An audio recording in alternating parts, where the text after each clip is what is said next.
Cœur de patrimoine, Cédric Decoeur.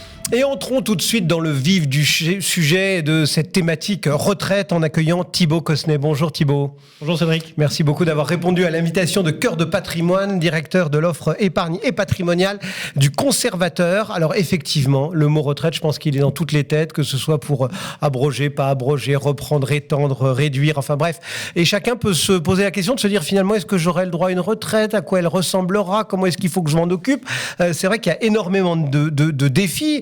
Ne serait-ce que démographiquement, on se pose toujours la question de savoir est-ce qu'il y aura assez d'actifs, suffisamment pas de retraités. Enfin, comment est-ce qu'on doit appréhender un petit peu tous les défis, toutes les questions qui se posent en termes de retraite? Tout d'abord, on peut déjà rappeler qu'aujourd'hui, une pension moyenne de retraite, c'est, bon an, mal an, en moyenne, à peu près 2 000 euros par mois. Mais effectivement, les enjeux démographiques, parmi toutes les incertitudes que vous avez citées, qu'elles soient politiques, économiques ou financières, la démographie, c'est relativement solide et on peut en tirer un certain nombre d'évolutions liées à l'allongement de la durée de la vie en France, puisque rappelons que, bon an, mal an, l'espérance de vie augmente de 3 mois par an depuis la Seconde Guerre mondiale, et qu'en plus, le taux de natalité en France a tendance à se réduire. Donc les évolutions structurelles du système de retraite, elles sont là et c'est bien de les poser. Vous parliez du ratio cotisant-retraité. Il n'a de cesse de se dégrader. On était à peu près à 2 cotisants pour un retraité il y a quelques années. Aujourd'hui, on est à 1,7 et selon les chiffres du corps, on devrait avoir un taux cotisant-retraité qui devrait converger vers 1,3, 1,2% à horizon 2050-2070. Donc il y a une vraie dégradation. Parallèlement, l'allongement de la durée de la vie fait qu'on passe de plus en plus de temps à la retraite. Nous étions à une durée de vie passée à la retraite aux alentours de 21, 22 ans il y a quelques années. On devrait converger à 27 ans dans 2050, 2070. Plus de temps à la retraite et moins de cotisants. Donc ce qui veut dire qu'effectivement, le taux de remplacement, a priori, sauf aménagement très majeur du système de retraite, devrait aller en se dégradant.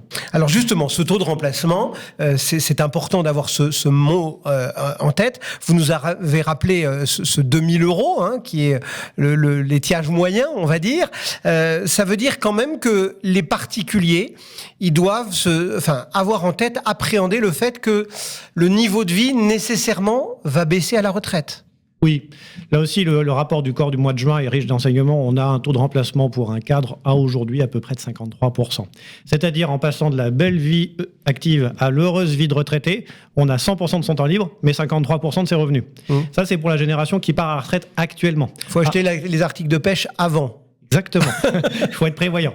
Pour la génération 1996, donc celles et ceux qui sont nés en 1996, le taux de remplacement devrait converger à 43%. C'est-à-dire qu'on devrait perdre 10% de taux de remplacement pour la génération qui est susceptible de prendre sa retraite donc, dans une trentaine d'années. Donc on voit que la tendance est effectivement lourde, structurelle et on a peu de chances d'avoir une inversion rapide de cette tendance. Ça veut dire qu'il faut anticiper, ça veut dire que si on veut maintenir au maximum son train de vie, il va falloir s'en occuper soi-même.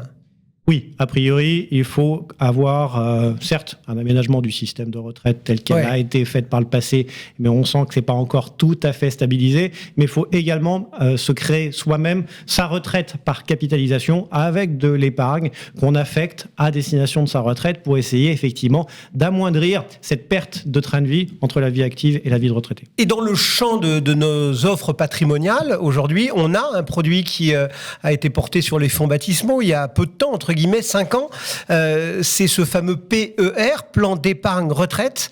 Il a des avantages, il a des inconvénients, plus de l'un, plus de l'autre. Est-ce qu'on peut rappeler un petit peu ce que c'est que ce PER et ce qu'il faut en penser?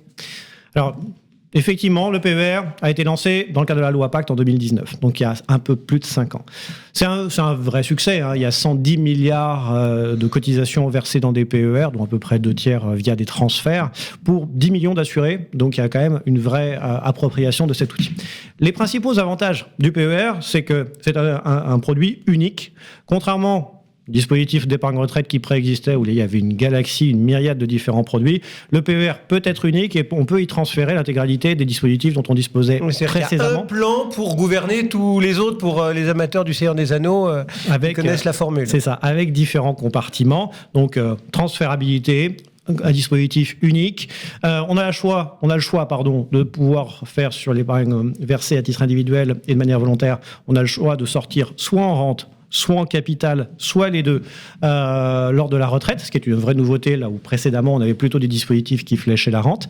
Et en plus, il y a un dispositif incitatif d'un point de vue fiscal où les primes versées dans le PER permettent de réduire les revenus professionnels imposables dans un plafond de l'ordre de 35 000 euros cette année. Et on peut en plus utiliser les années antérieurement non affectées à l'épargne retraite, les 3 années antérieures pour les salariés et éventuellement les plafonds non consommés par le conjoint. Donc de multiples avantages. Vous avez rappelé notamment les questions de simplification, etc.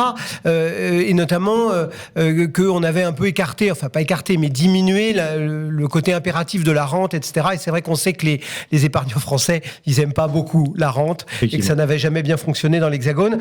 Pour autant, certains pointent un manque de liquidité, ils ont un peu la trouille en fait, disons les choses comme elles sont, de se retrouver bloqués, de pas avoir le choix. Ouais, il faut effectivement assumer que le PER c'est un produit tunnel.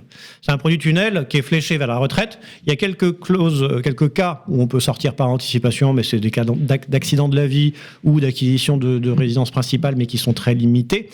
Donc c'est effectivement, il faut avoir conscience de cet inconvénient-là. Il faut aussi avoir conscience du fait que l'incitation, la carotte fiscale à l'entrée via la réduction des revenus imposables, donc une économie d'impôt, elle sera récupérée en partie à la sortie puisque c'est un report d'imposition. Les primes versées à l'entrée seront réinjectées dans les revenus imposables, donc seront fiscalisées à la sortie. Donc il faut bien gérer le décalage et il faut aussi avoir conscience du fait que le PER, même un PER assurantiel,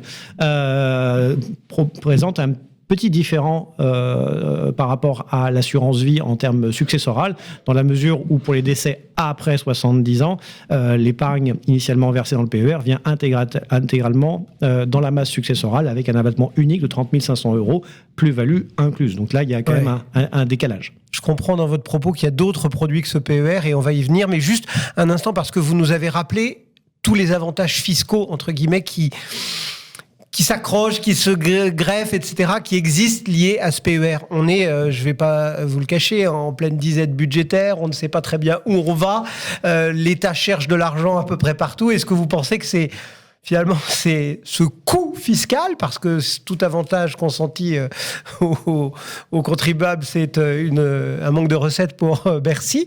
Est-ce que tout ça peut perdurer ou est-ce qu'à un moment, Bercy va dire tiens, on va essayer de tondre ce mouton-là ? Seul l'avenir nous le dira. Oui.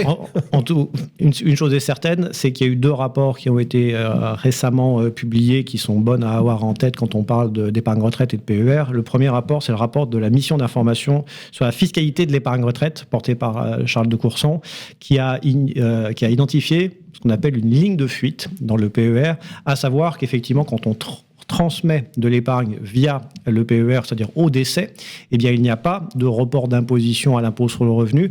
Et ce rapport proposait de corriger ce qui est identifié comme une anomalie. Donc, à voir ce que l'avenir nous réservera.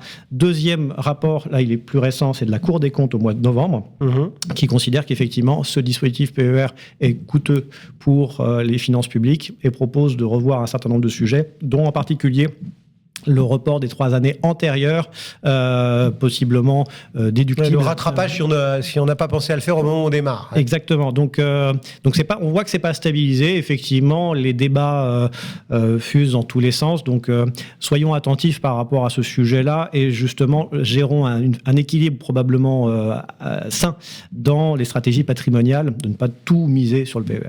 Alors justement, si on ne mise pas tout sur le PER, ça veut dire qu'il y a d'autres produits qui peuvent également adresser une stratégie d'épargne retraite, lesquels on met en avant ?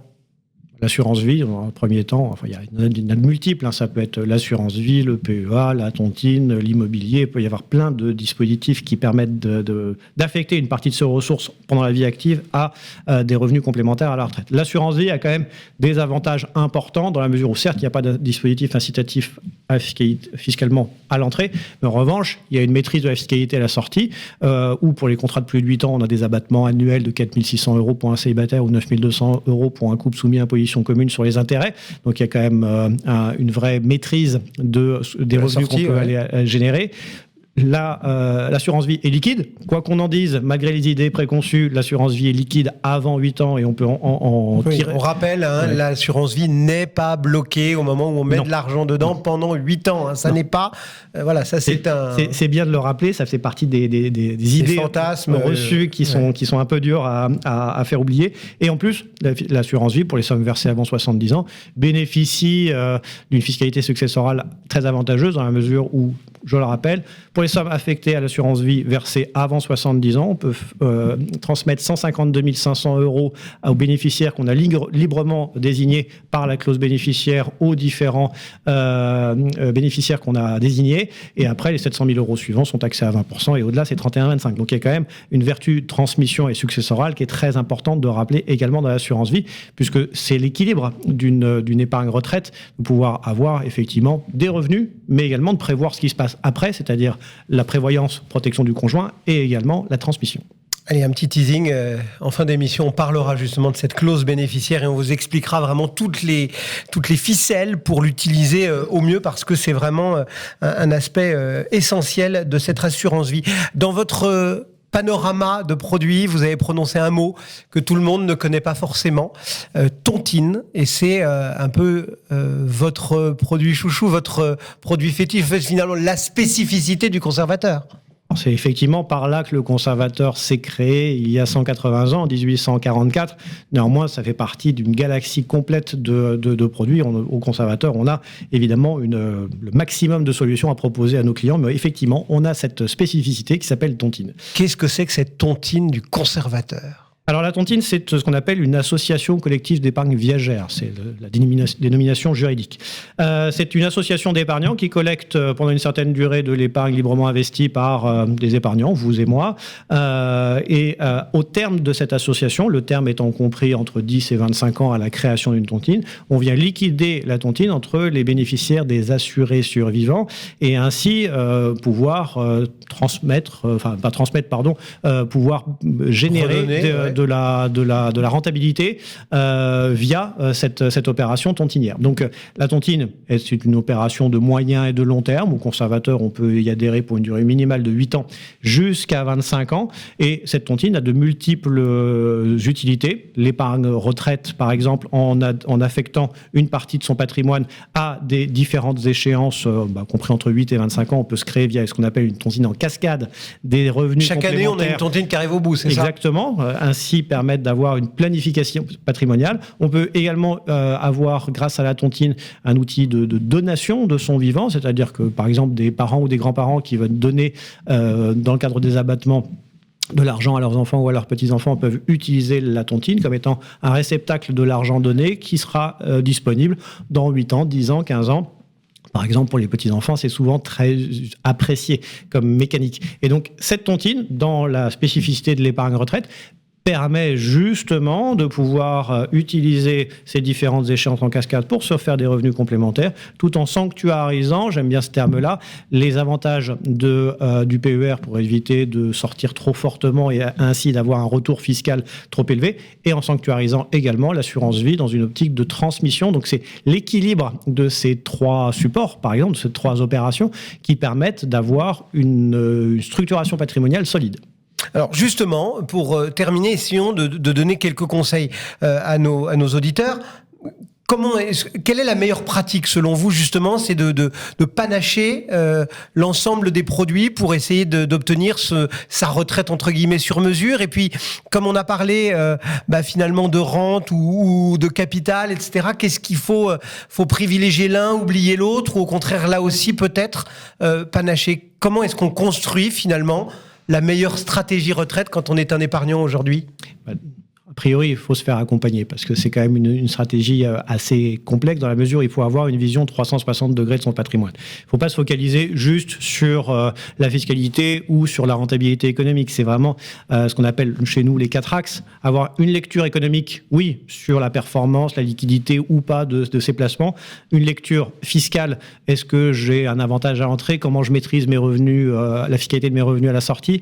Un axe civil sur la partie transmission, à qui c'est transmis, transmis, comment c'est transmis, dans quelle mesure, et la partie prévoyance qui permet, en cas d'accident de la vie, est-ce que mon conjoint et mes enfants sont protégés grâce à mon épargne. La prévoyance. Exactement. Et donc, c'est vrai que c'est un travail compliqué, et c'est pour ça qu'il faut être capable d'adapter chaque structuration en fonction des objectifs personnels de chaque épargnant pour avoir du sur-mesure. Et par rapport à votre question entre rente et capital, là, c'est en fonction de l'appétence de chacun. C'est ça.